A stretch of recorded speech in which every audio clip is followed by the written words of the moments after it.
Bonjour les amis. Aujourd'hui, une nouvelle icône, la DS.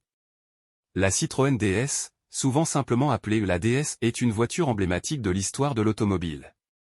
Introduite en 1955, elle a révolutionné l'industrie automobile grâce à son design avant-gardiste, à ses innovations techniques, à son confort inégalé, à son rôle de voiture présidentielle en France et à ses performances surprenantes en compétition. L'histoire de la Citroën DS commence en 1955, lorsque cette voiture révolutionnaire est dévoilée au Salon de l'Automobile de Paris. Elle est le fruit du travail de l'ingénieur André Lefebvre et du designer Flaminio Bertoni. La DS est conçue pour remplacer la Citroën traction avant, une voiture déjà célèbre de la marque. Le nom EDS provient de la prononciation française de EDS évoquant l'idée que la DS était une voiture presque divine en raison de ses caractéristiques exceptionnelles. Le design de la Citroën DS est l'un de ses aspects les plus marquants. Avec ses lignes aérodynamiques, sa carrosserie en forme de goutte d'eau et ses phares pivotants, la DS était une vision du futur sur roues. Son design a influencé de nombreuses voitures qui ont suivi. L'une des innovations les plus importantes de la DS était sa suspension hydropneumatique réglable. Elle permettait à la voiture de maintenir une hauteur constante, garantissant une conduite douce, quel que soit le terrain. Cette suspension a également contribué au confort légendaire de la DS. La DS était équipée de la direction assistée, une caractéristique novatrice qui la rendait incroyablement facile à manœuvrer malgré sa taille imposante. De plus, elle était dotée de freins à disque hydrauliques, une autre première pour l'époque, qui améliorait considérablement la sécurité et les performances de freinage. La Citroën DS a joué un rôle de premier plan en tant que voiture présidentielle en France. Le président de la République française, Charles de Gaulle, a choisi la DS comme son véhicule officiel en raison de son confort exceptionnel et de sa suspension qui absorbait les secousses de la route.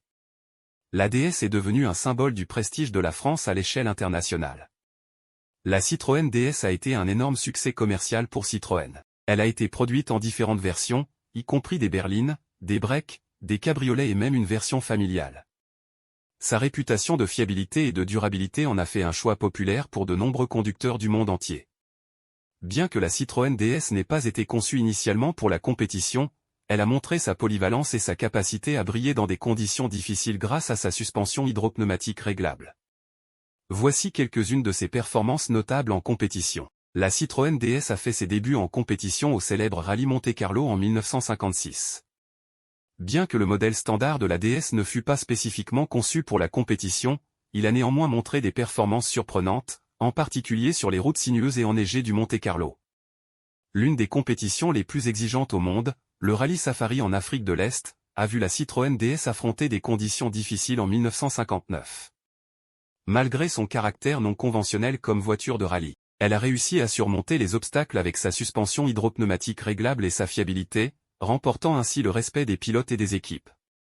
La DS a également participé avec succès au Rallye du Maroc dans les années 1960, où sa suspension unique lui a permis de briller dans des terrains variés, notamment des dunes de sable et des routes caouteuses. En conclusion, la Citroën DS est bien plus qu'une simple voiture. C'est une œuvre d'art roulante, un symbole de l'innovation et du design avant-gardiste. Son histoire remarquable, son rôle présidentiel, son succès commercial et ses performances en compétition en font l'une des voitures les plus mémorables de l'histoire de l'automobile. Elle continue de fasciner les amateurs de voitures classiques dans le monde entier et demeure une icône durable de l'industrie automobile. Merci les amis et à bientôt.